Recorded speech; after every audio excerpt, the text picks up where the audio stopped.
Easy guys, Dom here from Cringy Dad Gaming. So in this video I'm going to give you a few quick tips on how to make it through the level Making the Grade from Act 3 of Back 4 Blood. If you're here watching this video, it could be that you are struggling on this level to make it through, because the game does really ramp up the difficulty here on this section of the game. And the reason why it starts getting even more difficult here is because of all the corruption cards that they throw into the mix, and the numerous times I've played through this level here, they all seem to be the same corruption cards that are at play, although I don't know if the corruption cards can sometimes be randomly chosen. They all seem to be the same, so do take note of these because it will give you a good idea of what you're going to come up against. Also using some of your own cards that are going to combat some of this, things like having more stamina, more damage resistance, trauma resistance, maybe an extra life card, and maybe something that's going to increase the efficiency of your healing may help getting through this level. Now if you're playing as a group, you should be able to balance out the items that you have on you quite well. On this particular play through here, there was only 2 of us playing and the other 2 were bots. I would definitely recommend taking a first aid kit and a pipe bomb, but also taking a toolkit or 2 if you can. Now if you've got enough copper on you to be able to take the team quick slot upgrade, it means you can take 2 toolkits, so I'd recommend trying to take 2 toolkits if you can, and we'll talk a little bit more about why a little bit later on. Now it's pretty much standard affair really once you get out of the safe room here, and a lot of you have probably already played this through, so I'm not going to go through too much on what sort of thing you're going to come up against, but this kind of first section is relatively easy because the Ridden are all spaced out quite widely within the street, and it gives you quite a good amount of space to be able to take some of these out at range without taking any damage. We do actually want to try and get through to the gym area of the school, taking as little damage as we can, because that's where it really gets extremely difficult.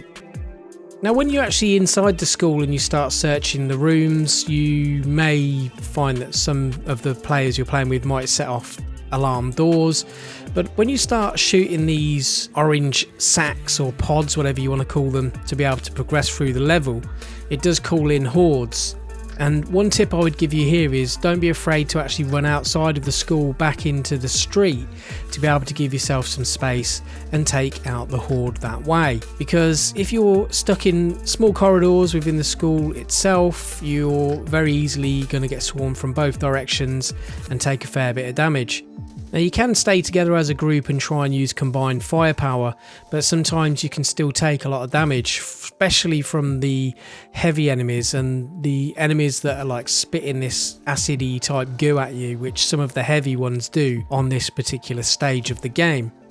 Once you make it through to the section where you've got the entrance to the theatre, which is just going to be before you get to the gymnasium, there is a locked door which we're going to use our first toolkit on. Now there is some useful stuff in here, usually ammunition, some additional weapons and some copper and stuff like that, but what I would recommend really unlocking this for is for the first aid station on the wall, which is going to give you additional health that you're going to probably need. When you make it to the gymnasium here, you will find that there is going to be a fair few Ridden inside, including some heavy ones, and I wouldn't run just in there straight away. I found one thing that worked really well for me was to open the doors, or well, sometimes the Ridden break through them, but to actually stay in the theatre area and use the doorways as bottlenecks, so when the enemies come through the doorway they're going to be pretty much channeled into a straight line, making it a lot easier for you to be able to shoot them as they come through the door. Also give you a bit of space to be able to retreat if you need to, if they get too close. And once in the gym and you start up the generator, this is where the fun really starts, and this is where you can get overwhelmed, because you're going to have Ridden coming in from both sides of the gymnasium, jumping through the windows, and you can split up here at this point. And what I found worked really well was to have a few of the team stay in the gymnasium, and for maybe one of you to actually leave the gymnasium and give yourself a bit of space. It can sometimes pull a few of the Ridden away from them, giving them a bit of space, but also giving you enough space to be able to take them down, especially the heavier ones. There's nothing stopping all of your team from doing that, from actually coming out of the gym Some of the players that you're playing with, if you're not an actual team of friends, may want to stay in the gymnasium, but I just found this just makes it a little bit easier, giving you a bit of breathing space. Now when you get to the second section of this stage and you have to replace the battery in the generator, this is where you're going to call in the ogre amongst other enemies, and this is where you're going to use your final toolkit on the minigun, which is on the floor next to the generator. I'm going to set it up over in the corner near the door, and the reason being is if we need to make a quick escape from the minigun, say we start getting overwhelmed by enemies, then we can run out the doorway behind us back into the theatre. Now at this point, even though I've put down the minigun here, I'm not going to use it yet, purely for the fact that we're getting overwhelmed. So I've just thrown a pipe bomb that I had, which is going to pull the Ridden away from the other players and kill them, and give myself some space to be able to take out the heavier enemies.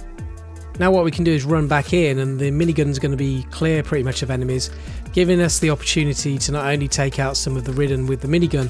but just see how quickly it actually kills the ogre when we're hitting the weak spot. I found this to be the quickest and most effective way to take down the ogre in this section of the game. So that's pretty much the most difficult section of this game to kind of get through, really, to clear out. And don't forget that you've got the room that we unlocked a little bit further back if you need to go back and use the first aid station on the wall if you've got any health left in that, if you need it. Because next up we're going to be going across the roof to make it to the area where we'll extract.